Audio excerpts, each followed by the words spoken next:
오늘 성경 본문은 인간관계 나누다 보면 오늘 우리 가끔 정말 좀 지리한 좋은 사람들, 악한 사람들, 야, 저 사람 진짜 어떻게 저럴 수 있을까? 사람으로서 저럴 수 있을까? 그런 사람들 흔치는 않습니다. 흔치는 않지만 간혹 만나게 되잖아요. 그리고 또 그런 사람들과 가까이서 일을 해야 되는 그런 고역스러운 일들이 오늘 우리 주변에는 있습니다. 그런 악한 사람들에 대한 이야기, 무엇보다 그런 악한 사람이 되지 않기 위해서는 어떻게 해야 될까? 그에 관련된 이야기로 오늘 시편을 같이 한번 내려봤으면 좋겠어요.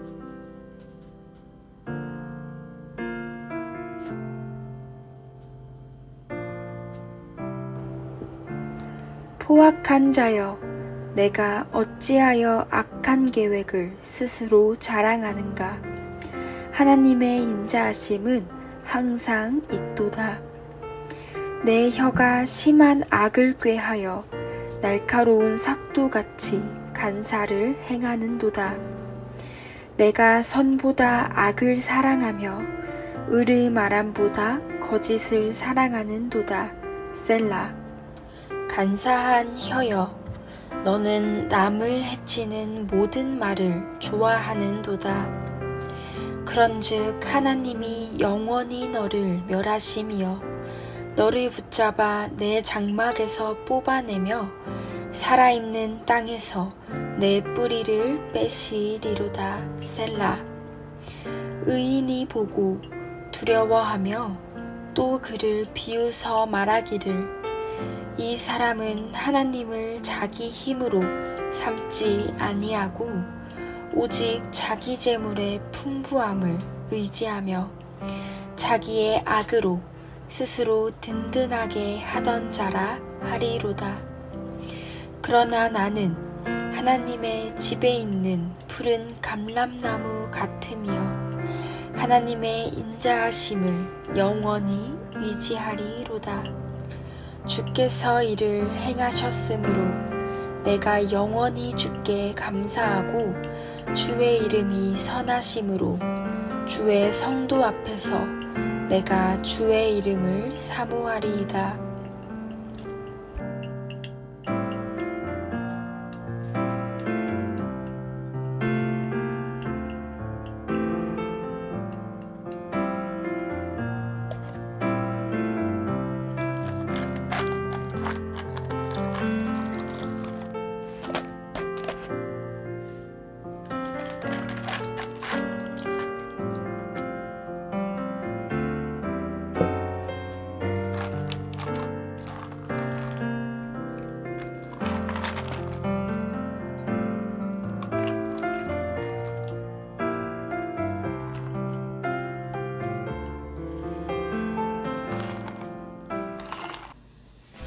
지금 성경 인물들 중에서 우리가 제일 좋아하는 사람을 뽑으라고 하면 아마 대다수 다윗, 사무엘 이런 사람들 뽑을 거예요.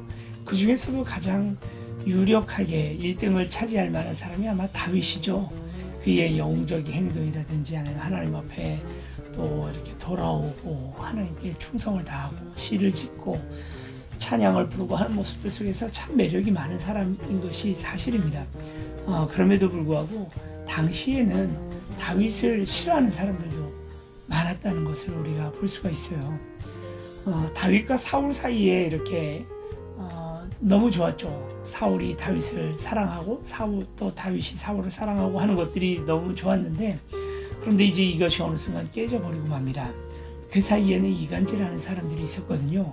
다윗이 너무도 빠른 시간 동안에 자신의 능력을 발휘해서 이렇게 출세를 하다 보니까 이것에 대하여 질투하는 사람들이 당연히 많았겠죠. 그래서 다윗과 사울 사이에 이간질하는 사람들이 있었습니다. 이간질을 하는 존재, 나중에는 우리가 신약성경에서 이간질의 황제, 이간질의 거의 인카네이션, 그런 존재가 바로 사탄이라는 걸 우리가 알게 돼요. 하나님과 우리 인간 사이에 그 사이 틈을 내는 이간질하는 그런 악한 사람이죠. 살다 보면 이런 악한 사람들이 꼭 우리 주변에 있습니다. 남의 공적이나 남이 잘하는 부분들, 이런 부분들을 질투해서 다른 사람들과의 사이를 안 좋게 만드는, 그래, 그렇게 해서 있지도 않은 얘기들을 지어내서 말하고 그걸 가지고 남을 중상모략하고 하는 사람들이 있죠. 왜 이런 사람들이 생기는가? 다윗은 그것을 분석을 해냈습니다. 그것이 이제 시편 52편의 이야기인데요. 4절에 보니까 간사한 혀여 너는 남을 해치는 모든 말을 좋아하는도다. 이런 좋아하는 사람들이 있다는 거예요. 남을 해치고 남의 그런 여러 가지들을 안 좋게 하고 댓글, 이상한 댓글 쓰고요. 그리고 뒤에서 뒷담화라 하나요? 그런 걸 통해서 그 사람의 있지도 않은 진실에 대해서 얘기하는 그런 사람들. 5절에 그런즉 하나님이 영원히 너를 멸하시며 너를 붙잡아 내 장막에서 뽑아내며, 뽑아낸다는 건 식물을 뽑아내는, 식물을 뿌리째 뽑아낸다는 그 얘기거든요. 살아있는 땅에서 내 뿌리를 빼시리로다. 하나님께서 그 장막에서부터 그의 뿌리를 마치 잡초 뽑듯이 뽑아낸다는 그런 말입니다. 그럼 의인은 어떤 사람이냐? 8절에 보니까 그러나 나는 하나님의 집에 있는 푸른 감람나무 같으며, 뽑혀버리는 잡초와는 다르게 푸른 감람나무입니다. 하나님의 인자하심을 영원히 의지하리로다. 어린 왕자의 한 장면, 생텍쥐베리의 어린 왕자의 한 장면에 보면 그 작은 별에 어린 왕자가 살고 있는데요. 그 작은 별에 어디서부턴가 날아왔는지 알 수 없는 이상한 씨앗들이 떨어집니다. 바오밥 나무의 씨앗인데요.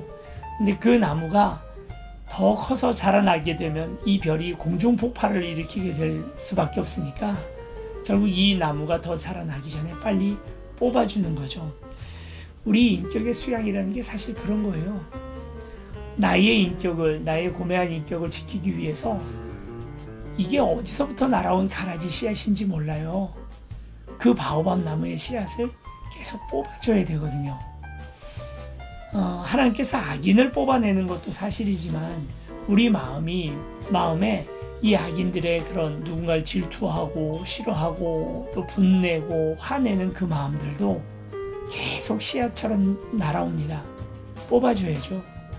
그렇게 해야 푸른 감람나무, 하나님의 집에 심겨진 푸른 감람나무, 나의 좋은 인격들, 사랑, 인애, 자비, 온유, 이와 같은 씨앗들이 와서 깃들일 수가 있는 거예요. 여러분, 농사 짓는 마음으로요, 잡초 뽑아내는 마음으로 내 마음속에 어느 틈엔가 날아와 있는 그런 죄악들, 누군가 질투하는 마음들, 그리고 이렇게 덥고 습하다 해서 누군가에게 분내고 쉽게 짜증냈던 그런 모든 마음들을 오늘 하루 조금만 더 내려놓읍시다.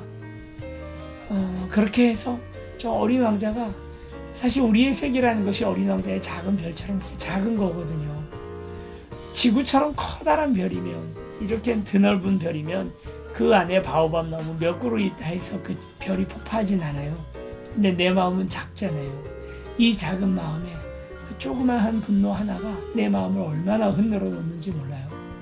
그 조그마한 질투하고 누군가 미워하는 마음이 나처럼 작은 영혼은 그냥 순식간에 자라나서 공중 폭파시켜버리거든요. 방법은 하나예요. 수시로 계속해서 그 나무를, 그런 악한 마음들을 뽑아내는 거죠. 농사 짓자고요. 오늘 하루 커피 한 잔 뽑아서 한 잔 마시면서 내 마음 왜 이러지? 왜 내가 그 사람 미워하지? 내가 왜 그 사람한테 질투를 느끼지? 이거 좋은 거 아닌데. 뽑아내요.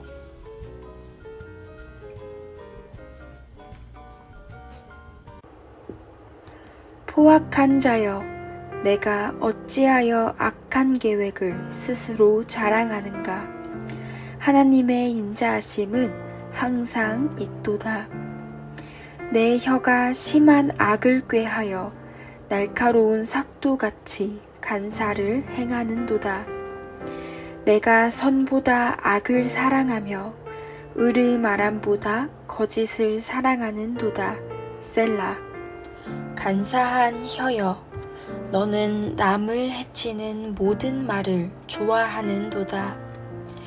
그런즉 하나님이 영원히 너를 멸하심이여 너를 붙잡아 내 장막에서 뽑아내며 살아있는 땅에서 내 뿌리를 빼시리로다. 셀라.